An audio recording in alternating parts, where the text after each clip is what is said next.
तो मैट का ये वाला प्रॉब्लम ये वाला पॉइंट चल रहा है कि जहाँ पर अपना ट्रांजिशन अमाउंट वाला कैलकुलेशन है, तो ट्रांजिशन अमाउंट में क्या क्या चीज़ें आएंगी।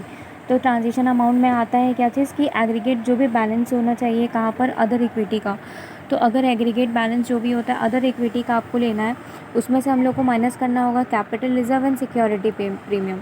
ठीक है, अपने माइनस कर लेंगे security premium and capital reserve, क्योंकि ये दोनों कैपिटल नेचर के ये रिजर्व है। आपने आपने ट्रांजिशन अमाउंट में क्या चीज़ डाला हुआ है, ट्रांजिशन अमाउंट में क्या डाल दिया है।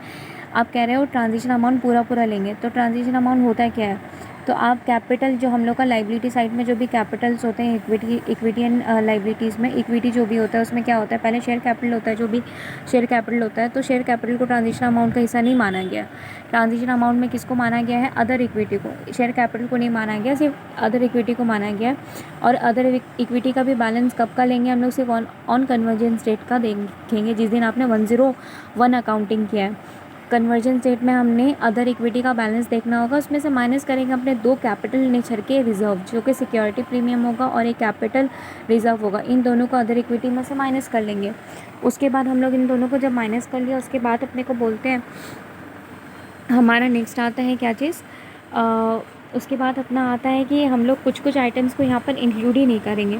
कुछ कुछ चीज़ों को हम लोग बिल्कुल इंक्लूड नहीं करेंगे। क्या क्या नहीं इंक्लूड करेंगे उस रिज़र्व में। उस रिज़र्व में अगर कुछ कुछ चीज़ें आ रही हैं तो हम लोग लेंगे नहीं, और अगर उस रिज़र्व में डाला हुआ है तो हम लोग उसको रिड्यूस कर लेंगे। मतलब इस चीज़ों को वहाँ से हटाएंगे या फिर लेंगे ही नहीं।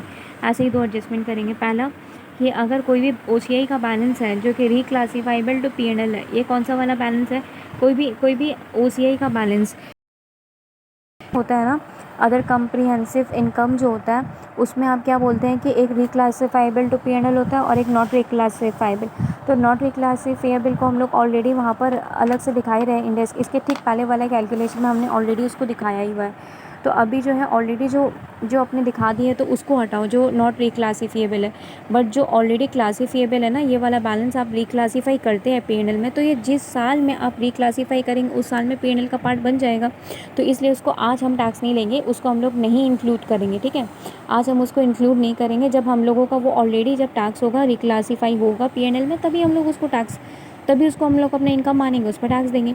फिलहाल हमने क्या बोला, ट्रांजेक्शन अमाउंट मतलब other equity on convergence date minus security premium, उस वाले में से, और माइनस कर लेंगे कैपिटल रिजर्व, और उसमें इंक्लूड ही नहीं करेंगे OCI का कोई भी बैलेंस अगर पड़ा हुआ है जो रिक्लासीफिएबल टू P&L है, वो हमने हटा देंगे। अगर इंक्लूसिव है तो हम माइनस कर लेंगे, और अगर नहीं इंक्लूड किया हुआ है तो हम लोग उसको लेंगे भी नहीं। उसके बाद हमने क्या बोला, रिवैल्यूएशन, अगर कहीं पर रिवैल्यूएशन गेन हुआ है, अगर आपने रिवैल्यूएशन सरप्लस वगैरह दिखाया है इंडेक्स 16 में और 38 में रिवैल्यूएशन सरप्लस दिखाया हुआ है अगर, क्योंकि अदर इक्विटी में तो पूरा आ गया ना, आप वहाँ पर OCI का भी बैलेंस आ गया, P&L का भी बैलेंस आया, उसमें रिटेन अर्निंग मतलब है, OCI ये सब है। तो उसमें से अगर कहीं पर आपको रिवैल्यूएशन गेन दिखता है, कहीं पर भी रिवैल्यूएशन गेन दिखता है ऑन 16 एंड 38, वो भी आप रिड्यूस कर लेंगे। फिर उसके बाद आपका फिर हमने बोला कि ये चीज़ें इंक्लूड नहीं होगी। क्या चीज़, investment in equity FET OCI आपने किया हुआ है। FET OCI का मतलब क्या होता है कि अपने जब 109 अकाउंटिंग करते हैं, ठीक है, जब 109 अकाउंटिंग करते हैं तो हम लोग को बोला जाता है हाँ, तो हम लोग को बोला जाता है कि आप इक्विटी इंस्ट्रूमेंट से जब भी डील करें ना, तो आप उसको FETPL अकाउंटिंग करें। लेकिन हम लोग क्या करते हैं, कभी कभी उसमें इरिवोकेबल ऑप्शन ले लेते हैं और उसको OCI में हम लोग अकाउंटिंग करते हैं। यानी नेचर है इक्विटी इंस्ट्रूमेंट का, बट हम लोग उसका अकाउंटिंग कैसा कर रहे हैं, FET OCI वाला करें। इरिवोकेबल है ना, उसका सारा गेन्स एंड लॉस, इंटरेस्ट वगैरह, इंटरेस्ट छोड़ के उसका सारा गेन्स एंड लॉस सब कुछ हमेशा किस में जाएगा, FET OCI में जाएगा। तो जब ऐसा वाला हरकत हो रहा है ना, तो हम लोग क्या बोलेंगे कि उसका भी वाला बैलेंस को अपने अदर इक्विटी में से नहीं लेंगे, उसको भी नहीं लेंगे। Investment in equity FET OCI का बैलेंस अगर वो भी अपने नहीं लेंगे, तो उसमें क्या नहीं लेंगे, उसका अगर गेंस होता है, उसका लॉस होता है, ऐसा कुछ भी होता है तो अपने नहीं लेंगे। ठीक है, गेंस या लॉस होता है इन्वेस्टमेंट इन इक्विटी में, FET OCI का अकाउंटिंग है, तो उसको भी अपने ट्रांजिशन अमाउंट में नहीं लेंगे। तो ट्रांजिशन अमाउंट में अब तक क्या क्या नहीं लिया है, अदर इक्विटी। ट्रांजिशन अमाउंट मतलब क्या होता है, अदर इक्विटी। अदर इक्विटी में हमने क्या होता है, ऑन द कन्वर्जेंस स्टेट में आपका जो भी अदर इक्विटी में बैलेंस होगा, उसमें से security premium and capital reserve, ये दो चीज़ों को आप माइनस करेंगे। उसमें से अपने नहीं लेंगे, कभी नहीं लेंगे क्या चीज़, OCI का कोई भी बैलेंस अगर रिक्लासीफिएबल टू P&L है तो वो अपने नहीं लेंगे। और वैल्यूएशन सरप्लस या गेंस है ऑन 16 एंड 38, वो भी कभी नहीं लेंगे। और फिर अगर गेंस या लॉस है, गेंस या loss investment in equity FVT OCI वो वाला बैलेंस भी अपने नहीं लेंगे। मतलब अपने क्या क्या नहीं ले रहे, OCI का बैलेंस जो रिक्लासिफिएबल है वो नहीं ले रहे, रिवैल्यूएशन गेन्स और लॉस जो भी होता है वो भी अपना P&L में तो आता नहीं है। रिवैल्यूएशन गेन ये भी OCI में ही आता है ना, रिवैल्यूएशन गेन का बैलेंस भी OCI में ही आता है, वो भी अपने नहीं लेंगे। और इसके बाद हमने क्या बोला, गेन्स और लॉस अगर investment in equity FVT OCI वाला बैलेंस है वो भी नहीं लेंगे। तो मतलब ये एक्चुअली में क्या रहा है, ले रहा है ये सारी चीज़ों को अपने नहीं इंक्लूड करेंगे। यानी इंक्लूड क्या करेंगे, सिर्फ P&L रिलेटेड आइटम, ठीक है। P&L से रिलेटेड OCI का बैलेंस अपने ले लिया, क्योंकि ये ऑलरेडी P&L में क्लासीफाई होगा। ये रिवैल्यूएशन गेन्स भी अपने को मिल जाएगा, जब आप असेट को डिस्पोज ऑफ कर लेंगे तो भी मिल जाएगा ये, इसलिए इसको डिफ़र किया जा रहा है। इसका भी investment in equity FVT OCI ये वाला भी अपने नहीं ले रहे, ठीक है। इसका भी गेन्स एंड लॉस नहीं ले रहे, और क्योंकि ये वही मतलब नोशनल गेन्स एंड लॉस है। उसके बाद हमने क्या बोला, 4th नंबर पॉइंट में हमने बोला है कि अगर आपने 101 में आप जब कन्वर्जेंस वाला अकाउंटिंग करते हैं तो उसमें 16 एंड 38 में जब भी आप क्या करते हैं, कैरिंग अमाउंट को एक्चुअल कॉस्ट नहीं मानते। फेयर वैल्यू को अगर हम लोग एक्चुअल कॉस्ट मान लिया तो आपने क्या किया ना, वैल्यूएशन थोड़ा बढ़ा दिया। फेयर वैल्यू में अब हमेशा अपने इंडेक्स में अकाउंटिंग करते हैं, तो जब फेयर वैल्यू में हम लोग अकाउंटिंग कर रहे हैं तो हम लोग कॉस्ट को बढ़ा दे रहे हैं। जब हम लोग कॉस्ट को बढ़ा दे रहे हैं 101 अकाउंटिंग में, तो वो वाला चीज़ जो है ना, वो डिफरेंस वगैरह जो भी होता है हम लोग वो वाले सारे चीज़ों को नहीं लेंगे। यानी इंडेक्स 16 एंड 38 से रिलेटेड आप जितनी भी रिवैल्यूएशन करेंगे वो सारी चीज़ों को हम लोग नहीं लेते। उसके बाद अपने क्या होता है कि ये वाला नेक्स्ट आता है एडजस्टमेंट रिलेटिंग टू, ये देखो, adjustment relating to cumulative translation difference of a foreign operation.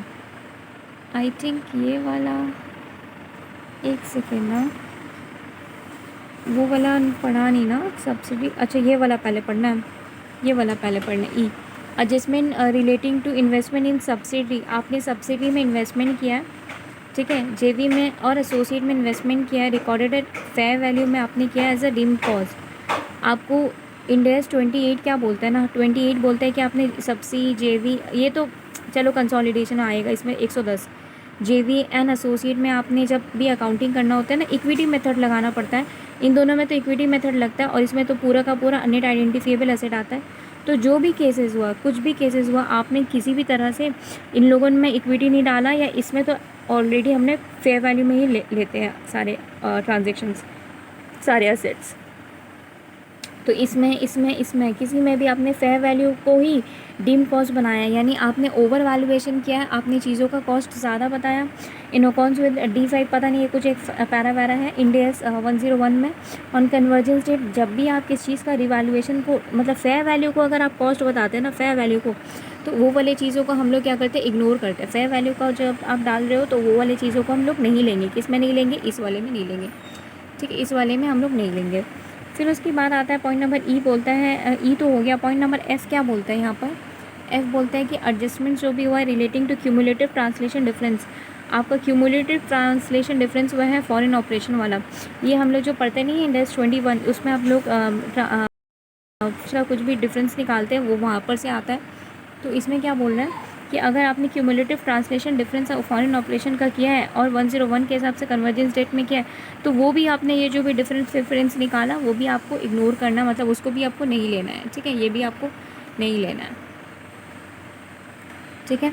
उसके बाद हम लोग ये वाला सारा पढ़ लिया, ये वाला हमने सारा पढ़ लिया।